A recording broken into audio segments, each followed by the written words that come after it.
Testing 1, 2.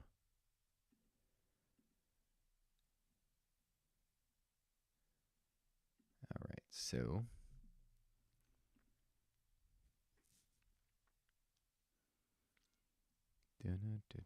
all right.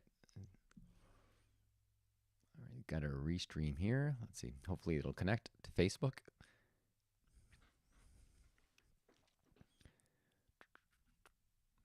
I have a feeling it's going to give me issues. All right, perfect. We are streaming. What's going on, guys? Donnie Rouse here, and today I have a kind of a practice use rather than the traditional episode that I typically come on here and I talk about a topic. I want to share just an experience, and the experience is the ability to tell the future. Listen to this, you're probably like, well, what do you mean? No one could tell the future. I don't believe in that. And I'm here to tell you that you can tell the future, and you can tell the future by asking specific questions. One of the things I do when I wake up in the morning is I journal. And in that journal, I prime my mind to put my focus on things that will allow me to feel the feelings I want to feel in that day. Granted, it doesn't always happen that way, but it is a good practice because more often than not, it's going to lead you in the direction that you want to go versus habitually allowing your mind and the environment to pull you in the direction that you do not want to go or that is not in line with your goals.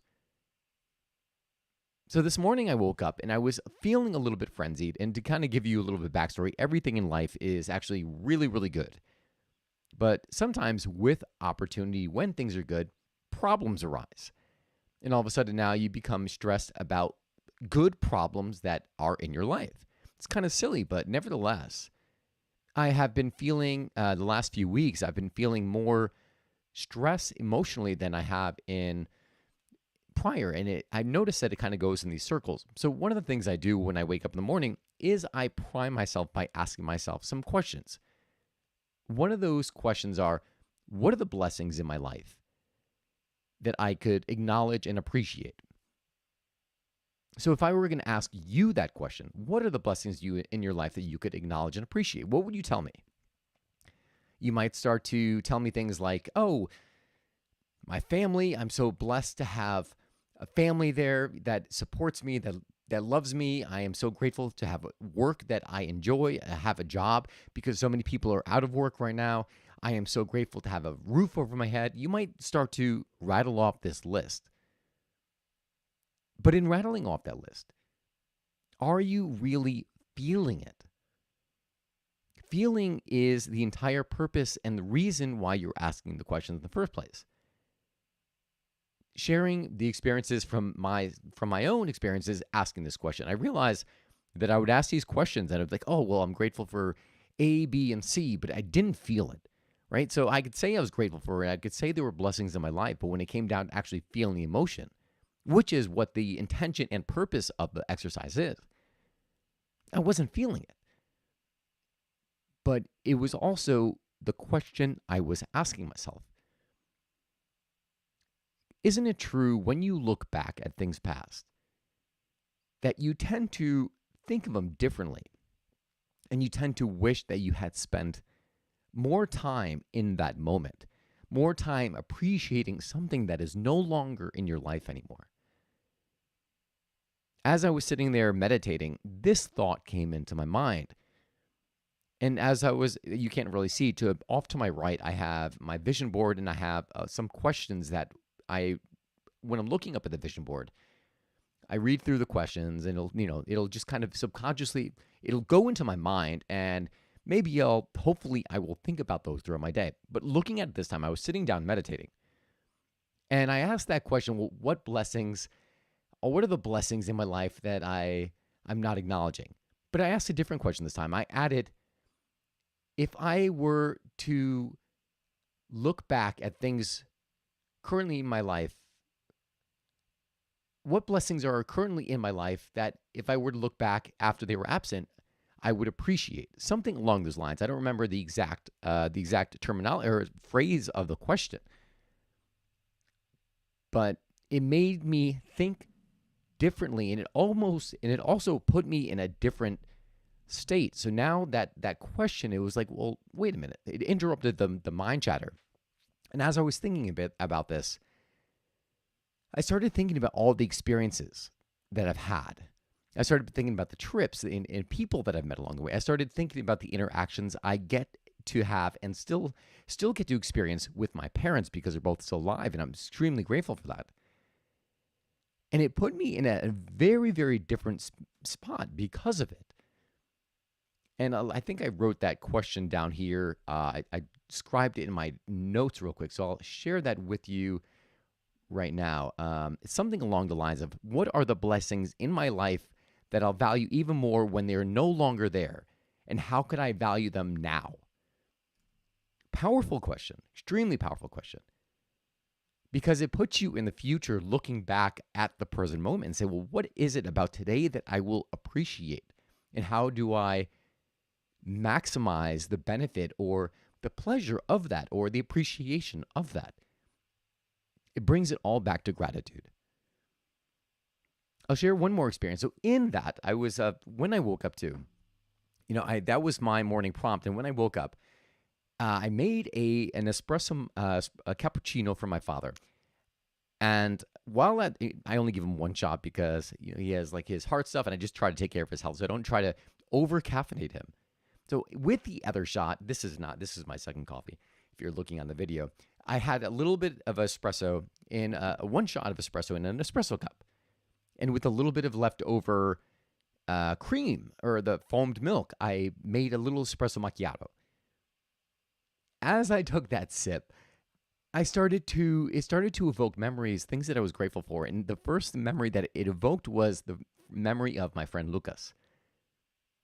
Lucas and I met in Rome, Italy back in 2006, and we instantly connected. We became best friends, and to this day, while I haven't seen him in about almost 15 years, I still consider him one of my best friends, and I'm actually going to see him in April when I'm heading to Italy to work on espresso. He's living in Milan now, so I'll go get there to catch up with him for a few days. But as I was drinking this macchiato, I started to remember going to the bar with Lucas. We used to take linguistics courses in Rome in the piazza where our school was called Piazza Orologio. It's like the Piazza of the Watch. And we would go to this bar, and one of the things I always remembered him doing, he would always order an espresso macchiato. I always got a straight espresso. He always ordered macchiato. So I was like, what the hell are you getting a macchiato for? So I tried it, and I was like, all right, this is actually pretty good. And then for years, I haven't touched a macchiato. Until today, I made my morning coffee, and I was like, you know what? I'm going to have a macchiato. I made one in this glass that I'm holding up here if you're watching the video. And then I was like, you know what? I'm going to use this time, and I'm going to reflect just to appreciate and feel grateful about those moments. As a result of looking at that, it filled my morning with joy. And I'm in a very, very different place because I allowed myself to focus and put myself in a state of gratitude and thanks. And as a result of that, to go back to the Waffle Wednesday, I sent him a 2-minute video. I said, hey, Lucas, kind of telling him everything that's going on in my life as of right now. And the video ended up going to about like 2.5 minutes.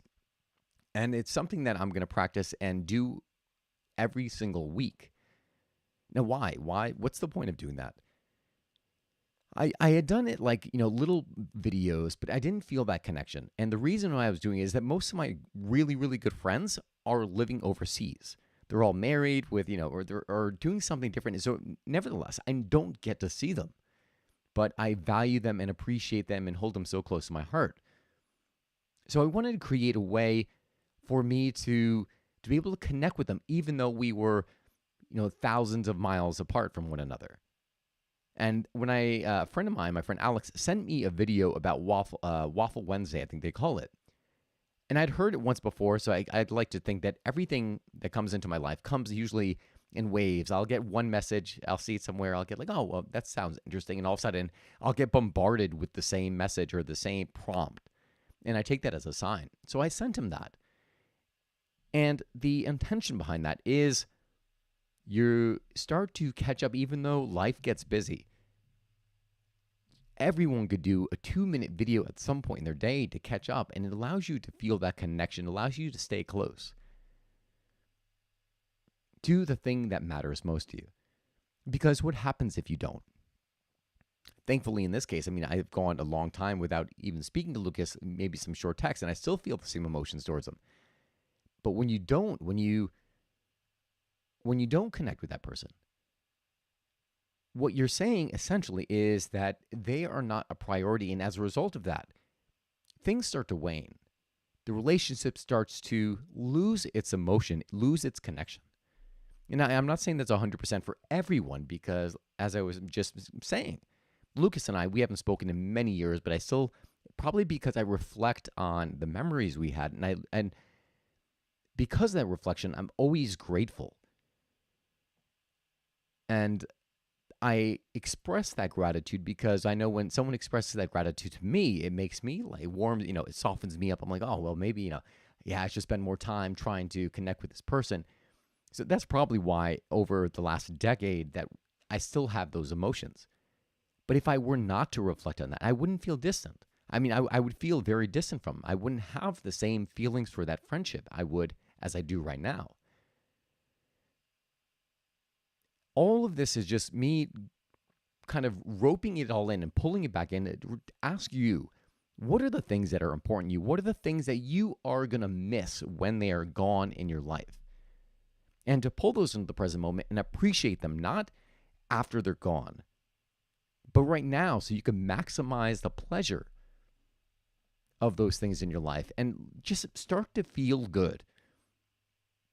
Life is all about emotion. As I had mentioned before, I mean, things can go extremely well in your life and you could still feel stressed out and feel like life is not working. So it all comes down to focus, and anything you can do to align your focus, to focus on the things that you're grateful for, focus on the joyful moments in your life, is going to put you in a better place, and you're going to show up better in your day, and you are going to transform everyone around you. So it is all about maximizing that enjoyment in life, but also realizing that it's part of the journey. Life is not this linear curve where you're aiming for happiness all the time. Life, you have to, there's that cliche of saying, you have to, the lows help you appreciate the highs. And I'm creating an espresso training. And one of the things that this will be my final note. One of the things that I tell the people in the training, they're frustrated with the shots of espresso not coming out right. And I say, well, listen, if you wanted easy shots of espressos that are mediocre, get an espresso machine. Put a pot in, press the button, you're done. But you don't want that. You want an exemplary, delicious, amazing espresso experience. And with that, you have to accept that more often than not, probably, you're going to be pulling shitty shots of espresso. It's not going to come out right. I've been doing espresso for nearly my entire life, more than 20 years.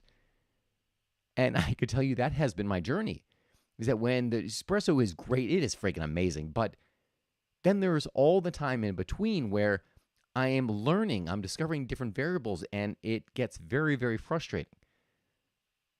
But that frustration allows me to learn and fine-tune my skills. Would I trade that consistent espresso for a delicious, fresh pulled shot of espresso made by myself? Not a chance. It would be nice sometimes. I mean, sometimes I just want to wake up. I just want to have a nice, okay shot of espresso because I just don't feel like pulling it. Sometimes it takes me 20 shots to get one that I like. But that's part of the journey. And it's the same way with life. Is that life is going to be up, down, up, down, up, down. But you want to really appreciate and acknowledge those highs and allow them to be that rope that pulls you forward and also gives you the perspective for the rest of your life. So I hope you enjoyed this episode here. Take a notebook and ask yourself that question. If you were to, or if the things in your life were not going to be there anymore, what would you miss? What are those blessings that you could stop and appreciate right now? And as a result of that exercise, I want you to just spend some time, spend 5 minutes. You could afford 5 minutes. Just spend some time feeling gratitude for that. And if you want, if it's a person, call that person. If it's a thing or an activity, go do that activity today. You owe it to yourself. I hope you enjoyed this podcast. If you did, please share this with 5 people. It's the only way word gets out. And if you have any questions, comments, or would like to share your experiences as a result of listening to this episode, I would love to hear it.